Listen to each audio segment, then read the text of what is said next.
if you're being like lied to consistently about what's really happening, and you hear like the other side of what's happening and that resonates more with you, ultimately I think that's a positive thing, right? Because if we don't know what's actually going on, we can't fix the problem.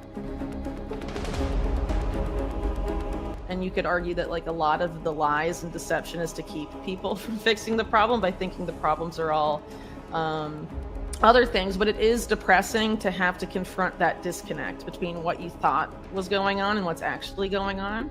But ultimately, you have to remember too that the reason so much effort and money is poured into deceiving us, it's because we have the power to change it. And a lot of it just comes down to completely like non-violent things people can do.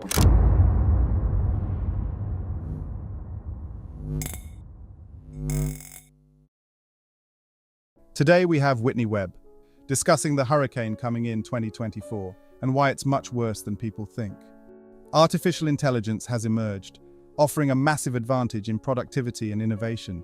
Yet there's a very disturbing aspect to AI. It can be wielded as a means of control and manipulation. Whitney Webb's recent interview sheds light on this dual nature of AI, cautioning against its misuse in the wrong hands and its capacity for unprecedented manipulation when armed with extensive data, and why this is unlike anything we've seen in history. Let's get right into the video with Whitney Webb, as she gives her prediction for what's coming in the days and weeks ahead.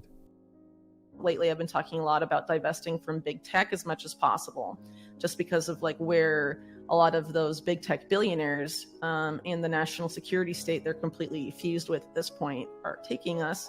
You know, a lot of what they are trying to do is entirely predicated on us remaining dependent specifically on their technology, when there's a lot of open source alternatives and like other tech companies or developers that could be supported to develop alternative infrastructure. Like, we don't need their tools, and those tools can be made differently, as an example, right?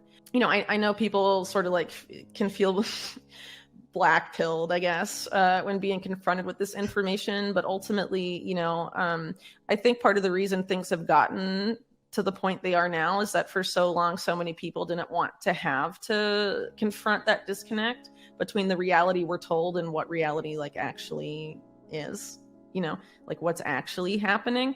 Just because, you know, people had been so willing to like outsource you know, stuff to the government or the private sector or whatever, and not really follow up on it and just assume it's working the way it should. That there a lot of, you know, malfeasance and corruption has been allowed to entrench itself and grow, and that obviously has to be confronted at some point, or it will just keep growing until it completely takes over and destroys everything. And we obviously can't have that happen. So you have to identify the problem to fix the problem, and you have to realistically assess not just what the problem is, but what you can do about it. You know, there's a lot of people, psychologists specifically, that work for, you know, the public relations industry or propaganda arms of governments, for example, or intelligence agencies, that have studied very closely how to manipulate human behavior with technology. And I think when you consider that like a lot of social media companies have their origins with intelligence, or if they didn't at the beginning, they certainly do now. And how they know that, you know, the like news feeds on social media can be used to manipulate people's emotions, or manipulate how people perceive events and reality. They leverage that. And to think they don't leverage that, I think would be really naive. So as an example, one that's like sort of well-known and easy to find if you search for it online, is Facebook attempting to study how to manipulate people's emotions to make them feel like more negatively, like intentionally make them more depressed, by bombarding them with like largely negative news on their news feed, right? And so, you know, we can assume that they do that with all sorts of things and specific events. And when you consider the fact that we know now, and we've known for some time, quite frankly, that a lot of these companies, for example, selectively censor things, you know, they're trying to cultivate the public's perception of events and reality and all sorts of different things. And so social media is a big tool for that. And then also, you know, the whole like dopamine stuff with like in like attention span impacts that, social media and like stuff like TikTok and all of that is having on people. It's not really talked about enough. And for those of us that lived a decent part of our lives without that stuff, it affects us differently. How does that affect the brain? How does it affect socialization when all of that is still like developing? I think a lot of that has had like mostly negative impacts, and a lot of it doesn't get talked about. It gets normalized. And, there's we could do probably a whole podcast just discussing like all the different impacts that has on people and the type of impact it's had on different generations. Whitney warns of the big tech and national security state controlling the narrative, and says the entry of powerful financial institutions like BlackRock are only the beginning. Whitney emphasizes the critical importance of cautious and ethical AI governance. She contends that the authority of AI should not be concentrated in centralized entities, but distributed, ensuring a future where technology empowers rather than controls. It's vital to remember that this conversation is ongoing. Your involvement and awareness play a pivotal role in shaping a future where technology serves humanity. Another big problem, though, that does come up a lot in my work is the role of like how that data produced by all of this is harvested by intelligence agencies and then fed into AI, tied up with like this blob of Silicon Valley national security stuff, because they really are fused. I mean, they're the private contractors for the intelligence agencies, and there's a lot of overlap at this point between them, but there's a lot of efforts to like predictively or use AI predictively to see like who's going to do what, or will this person commit a crime? Will this person do that before, like this whole pre-crime paradigm and all of this other stuff. And we're seeing this trouble push to sort of define alleged misinformation online, like treating that as like cyber crime. That speech, online speech is, becoming criminalized. It's not just like censoring, it's like moving into that other sphere. So there's a lot of problems there. And so like a lot of the people that own this technology that's having these other like psychosocial impacts, negative impacts on humanity, are also controlled by a very centralized group that has like very specific agendas.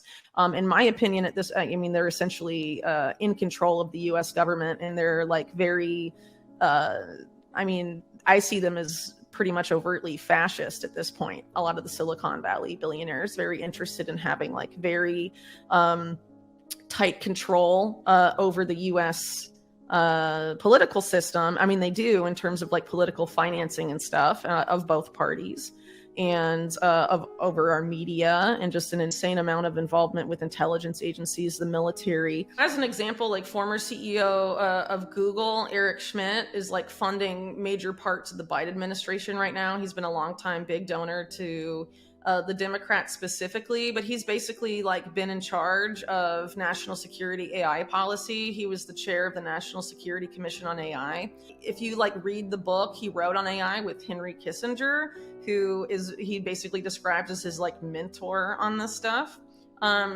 It discusses a lot of these trends and talks about basically how AI is going to essentially, they don't call it a neo-feudal society, but they basically talk about how it's going to stratify society into two classes. And basically the people who like program and maintain and direct the objectives of AI will be in like one class. And then there's this large underclass that AI will act upon, and they won't understand what AI is doing to them.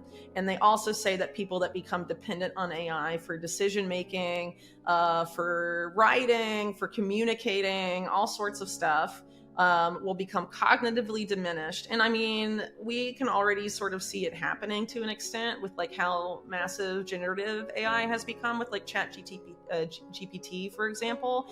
The whole idea that people have known for a long time, if you don't use it, you lose it. So, if you're a writer, for example, you use ChatGPT to write some stuff for you.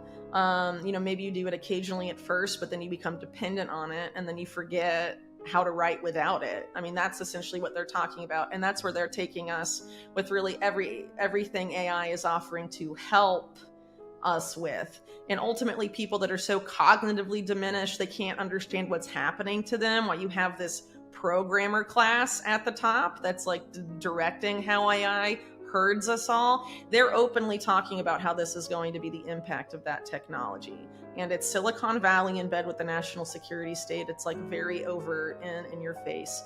And the Silicon Tech, the big billionaires of Silicon Valley, they dominate our social media, our communication, in political discourse in a very significant way. They are a major force in campaign donations. They dominate our politicians in a very significant way.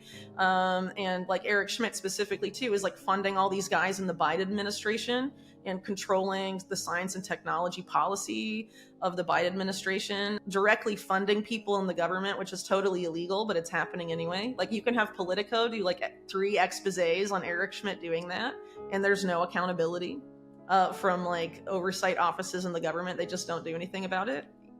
They even tell Politico it's bad and nothing happens. I mean, that's mental. That tells you that we've like crossed the Rubicon, just people haven't realized it yet. You know what I mean? And if you define fascism as, corporatism, like a fusing of the private and public sector, like we are there, especially, and you can see it with the Silicon Valley stuff. Like it's not good. Webb warns against the entry of powerful financial institutions like BlackRock into the Bitcoin space, saying this is definitely a negative development in crypto.